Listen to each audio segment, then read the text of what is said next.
말씀 누가복음 6장 27절부터 31절까지입니다. 제가 가지고 성경으로 99페이지에 있습니다. 누가복음 6장 27절부터 31절까지입니다. 우리 함께 봉독하겠습니다.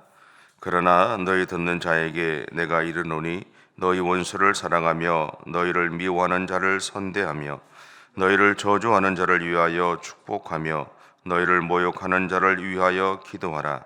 너희의 입밤을 치는 자에게 젖뺨은 돌려주며 내 겉옷을 빼앗는 자에게 속옷도 거절하지 말라.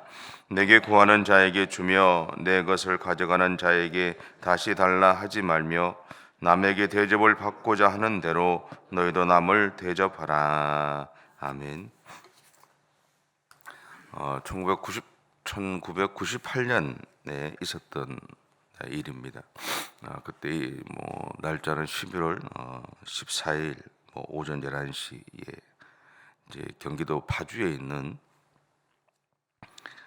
재해대책본부에 이제 10명의 이제 주부가 도착을 합니다. 그래서 거기에서 매일유업 트럭에서 내려주는 분유통을 한두 개씩 이렇게 받아들고 이제 집으로 가는 모습이 이제 일어나죠. 이 주부들이 받았다는 것은 이제 구호품은 이제 중앙 정부나 아니면 자치단체에서 보낸 것은 사실은 아닙니다. 한 30대 이제 부부가 있었다 그래요. 이 사람들이 이제 결혼도 신혼여행도 제대로 못 가서 자기들끼리 이제 한 10년 정도 결혼 10주년이 되면 이제 해외 여행을 가겠다고 해서 하루에 얼마씩 이렇게 저축을 했답니다. 적금을 들었대요. 근데 그것이 이제 1998년 초에 1,000만 원으로 이렇게 모아졌다 그럽니다. 그래서 이제 이 해외 여행을 가겠다는 부푼 꿈을 갖고 있었는데 그 해에 집중호우가 이렇게 벌어졌다 그래요. 그러면서 수해 지역에 있는 아이들이 이 기저귀와 또 분유가 없어서 고통받는다는 이야기를 듣고는 이 부부가 마음을 좀 바꿨어요.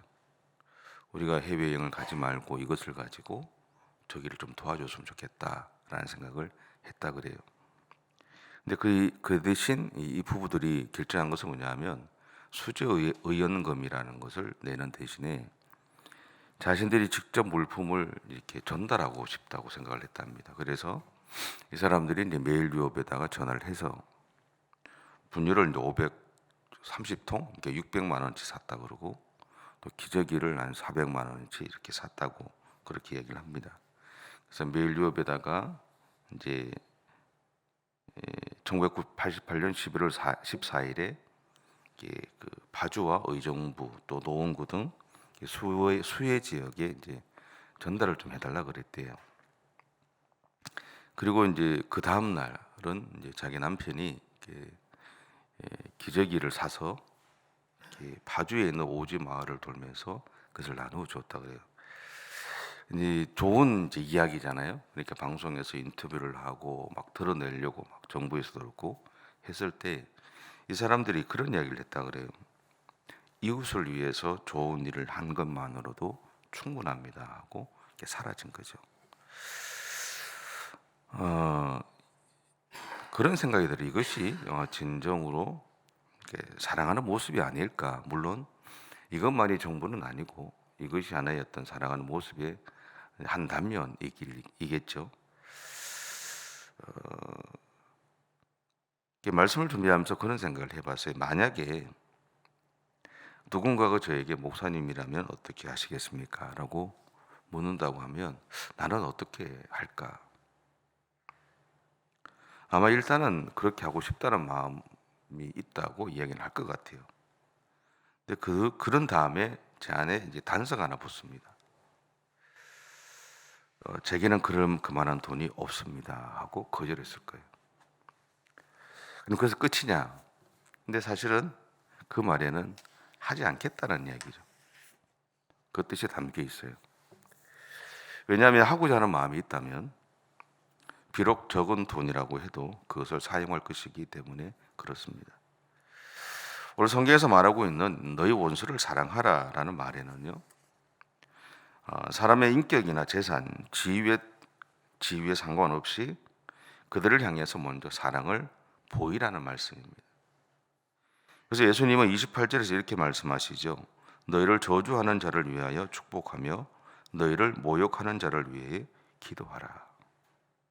근데 이 말씀에는 우리가 누군가를 향해 축복했을 때 그 사람이 그것을 받을 준비가 되어 있지 않다면 그것은 다시 나에게 돌아온다는 원리가 포함되어 있습니다. 그래서 우리가 누군가를 향해 행하는 축복은 결국 나를 향한 축복이기도 하죠. 마찬가지로 때때로 우리는 예수님 때문에 고난을 당하고요, 또 시험도 받습니다. 하지만 우리가 그 모든 순간에 하나님을 바라보며 믿음으로 그것을 이겨나갈 수 있는 이유는 하나님 그 모든 시간과 상황 속에서 우리의 보호자가 되시고 인도자가 되어 주실 뿐만 아니라 그 안에 하나님의 축복하심이 있기 때문에 그렇죠. 우리가 중보기도를 하는 이유도 여기에 있습니다. 내가 누군가를 위해서 기도하면 결국 내 문제는 하나님이 응답해 주시죠. 어릴 때부터 그런 이 이야기를 참 많이 들었어요. 근데 정말 그럴까? 근데 살아오면서 느끼는 게 뭐냐면 그렇더라라는 겁니다. 그렇더라. 결국 어릴 때 저한테 그런 이야기를 해주셨던 어른들이 그분들이 그 이야기를 할 수 있었던 이유는 그분들의 삶에서 그것을 경험해 봤다라는 얘기죠. 그렇게 살아보니 그렇게 하나님이 일하시더라. 그 이야기는 오늘 또 그 일은 우리에게 일어난다는 것이고,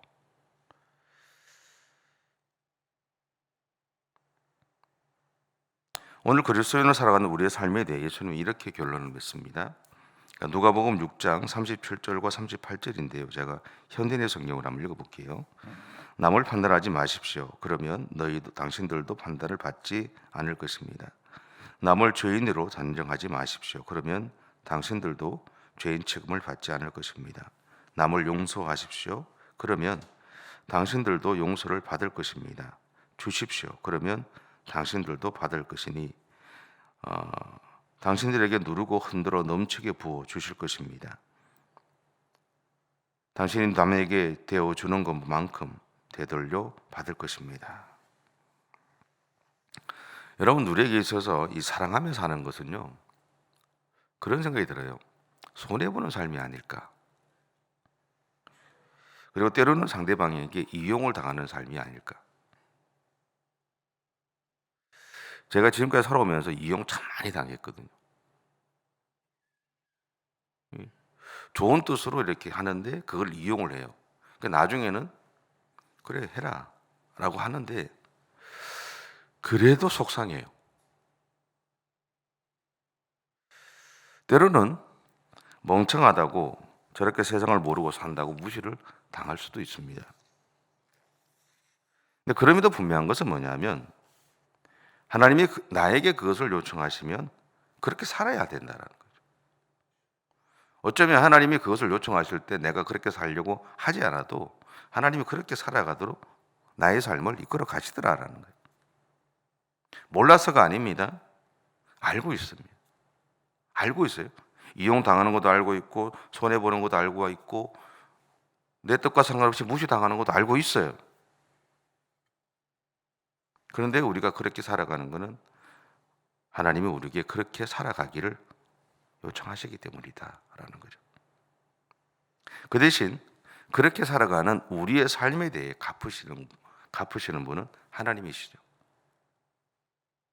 나를 높이시는 분도 하나님이시더라라는 거죠. 그리고 우리가 이렇게 우리의 삶에서 응답하신 하나님을 믿고 우리는 순종하면 됩니다. 기억하세요. 하나님이 나에게 그 삶을 요청하셨다 그러면 그렇게 살아가면 그 삶을 회복시켜 주시는 것은 하나님 오세요. 하나님 그분이 하시는 거죠. 그렇게 행하실 하나님을 믿고 순종하고 따라가시면 됩니다. 그래서 때때로는 남들에게 바보처럼 보여도 괜찮고요. 좀 손해보아도 괜찮아요. 근데 분명한 것은 내가 손해보는 것이 일이라면 하나님이 나한테 갚으시는 것은 100이라는 거예요. 그것이 하나님이 우리에게 때때로 어려운 삶을 요청하셨을 때 우리 가운데 갚아주시는 그분의 응답의 모습이다라는 사실들을 기억하셨으면 좋겠어요. 그것을 바라기 때문에 그렇게 하라는 것이 아니라 그것은 그냥 선물이잖아요. 이게 다르게 보면 그냥 플러스 알파로 주어지는 선물이에요.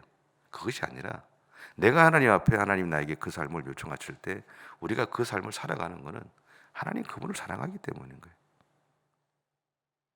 어쩌면 우리는 이미도 그 어떤 것도 갚을 수 없는 놀라운 사랑을 이미 받고 살아가는 존재들 아닙니까? 세상 사람들은 죽음 앞에서 두려워 떱니다. 근데 여러분 죽음 앞에서 두려워 뜨세요? 하나님이 지금 집에 가시다가 불러가시면 가실 거예요, 안 가실 거예요? 가실 거죠? 그럼 사람들이 그러잖아요. 그럼 남은 가족 어떡하냐? 그건 쥐들 몫이지. 쥐들 알아서 살죠. 가는 사람이 그걸 왜 걱정합니까? 왜 여러분 오늘 하나님이 가다가 나 부르면 가요? 갈 곳이 있기 때문이잖아요. 내 가는 그 곳이 준비되어 있잖아요. 남들이 없는 그 삶이 이미 나에게는 있단 말이에요. 예수 믿는 사람들은 죽음의 자리에 나중에 뭐 입관할 때를 보세요. 얼굴이 환해요, 편안해요. 걱정 없어요. 예수 안 믿는 사람들이 온 쌍을 찌그러 있어요. 왜? 지옥 가야 되잖아요. 본인들은 모르지만 죽음의 자리에 섰을 때는 알아요. 뭘 해야 되는지, 어디에 가야 되는지 안단 말이에요. 이미 우리는 그 어떤 것보다도 갚을 수 없는 은혜를 받고 살아가고 있어요. 삶에 내가 지금 살아가는 삶이 때로는 좀 척박하기도 하고 조금 뭐 빡빡하기도 하고 어렵지만 그런데 그럼에도 불구하고 내 삶에는 이미 하나님이 갚을 수 없는 것으로 채워주셨어요. 돌아보세요. 지금까지 살아온 게 기적 아닙니까? 저는 그렇게 이야기할 수 있어요. 살아온 게 기적이라고. 하나님이 돌보지 않으면 어떻게 그렇게 살아가요? 지금도 숱하게 사람들 길 가다가 차에 치여서 죽고요. 길 가다가 갑자기 쓰러져 죽어요. 이유도 몰라요. 근데 때마침 누군가가 돕는 사람이 있어서 병원에 연락하고 119 불러서 갑자기 살아났어요. 그 누군가를 누가 보냈을까요? 하나님 붙이신 거죠. 우리의 삶 가운데는요, 그런 기적과 같은 일들이 숱하게 일어나는 겁니다.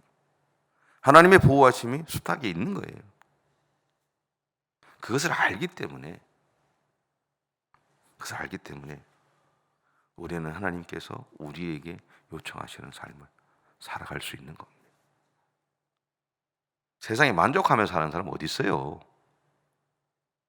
그렇죠? 만족한 인생은 없어요.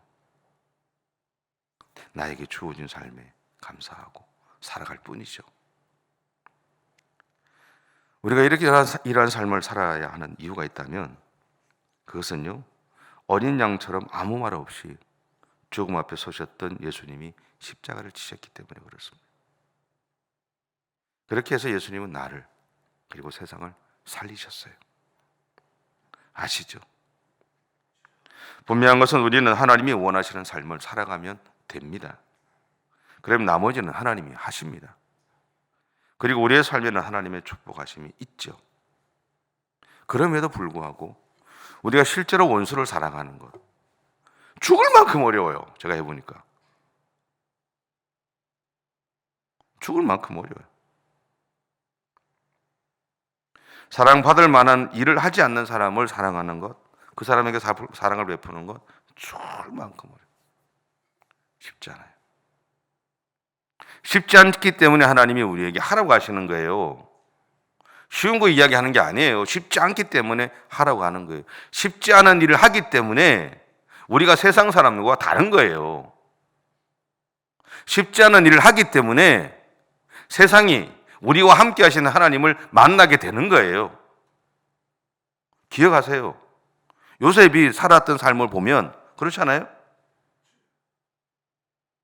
한 집의 아들로, 정말 인정받던 아들로 살아가다가 일순간에 다 잃어버렸어요. 종이 됐어요. 근데 그는 자신에게 일어난 그 일들 안에서 자신에게 주신 삶을 최선을 다해 살았어요. 누가 그렇게 살아요? 99.9%는 99%는 뭐 그렇게 못 살아요. 절망하고 살죠. 내 인생이 왜 이러냐고 원망하며 살죠. 감사함이 없죠. 근데 요셉은 그러지 않았어요. 자신과 함께 하신 하나님을 믿고 자신에게 주어진 그 삶을 최선을 다해 살았어요.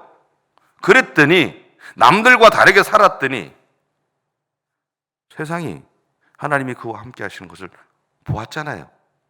하나님이 그의 삶 가운데 하나님의 축복하심으로 채워주셨잖아요.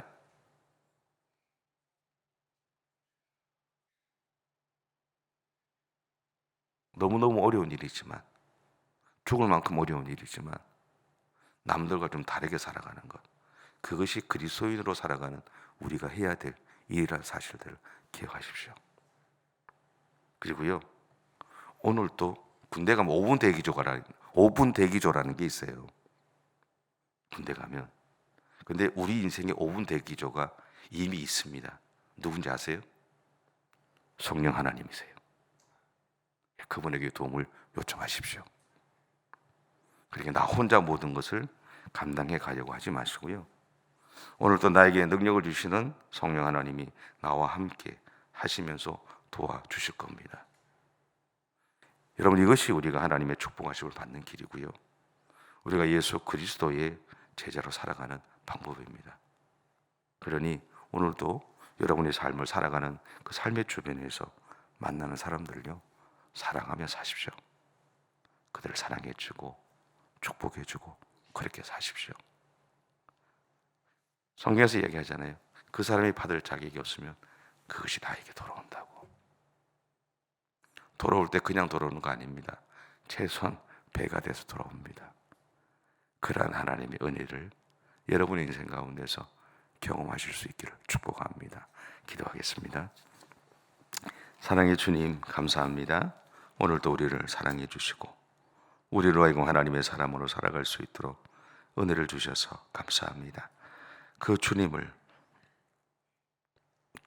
은혜를 온전히 누리고 경험하며 나누며 살아가는 우리 모두의 생애가 되어지게 하시고 나의 하나님을 온전히 붙잡고 오늘 또 변함없이 믿음의 길을 달려가는 우리 모든 성도들의 생애가 되어줄 수 있도록 하나님 역사해 주시옵소서. 감사드리며 예수님의 이름으로 기도드립니다. 아멘. 하늘에 계신 우리 아버지의 이름을 거룩하게 하시며 아버지의 나라가 오게 하시며 아버지의 뜻이 하늘에서와 같이 땅에서도 이루어지게 하소서. 오늘 우리에게 일용할 양식을 주시고 우리가 우리에게 잘못한 사람을 용서하여 준 것 같이 우리 죄를 용서하여 주시고 우리를 시험에 빠지지 않게 하시고 악에서 구하소서. 나라와 권능과 영광이 영원히 아버지의 것입니다. 아멘.